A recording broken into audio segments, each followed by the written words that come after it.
पाक कलाम में से पढ़ेंगे ज़बूर 36, उसकी पहली आयत से लेकर 12वीं आयत तक।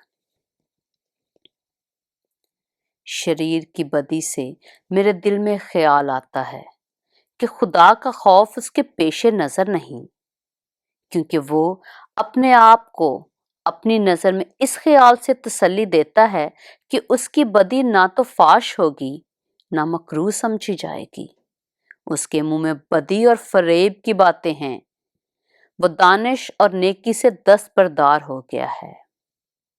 वो अपने बिस्तर पर बदी के मंसूबे बांधता है, वो ऐसी राह इख्तियार करता है जो अच्छी नहीं, वो बदी से नफरत नहीं करता।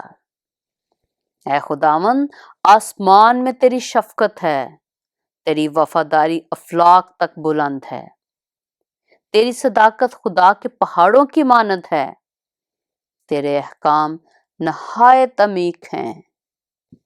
ऐ खुदावंद, तो इंसान और हैवान दोनों को महफूज रखता है। ऐ खुदा, तेरी शफकत क्या ही बेशकीमत है। बनी आदम तेरे बाजुओं के साया में पनाह लेते हैं, वो तेरे घर की नेमतों से खूब आसूदा होंगे। तो उनको अपनी खुशनूदी के दरिया में से पिलाएगा, क्योंकि जिंदगी का चश्मा तेरे पास है। तेरे नूर की बदौलत हम रोशनी देखेंगे। तेरे पहचानने वालों पर तेरी शफकत दायमी हो और रास दिलों पर तेरी सदाकत।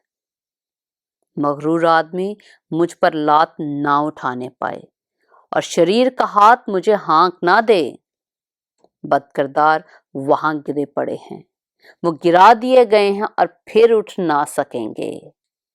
पाक कलाम के पढ़े और सुने जाने पर खुदावंद की बरकत हो।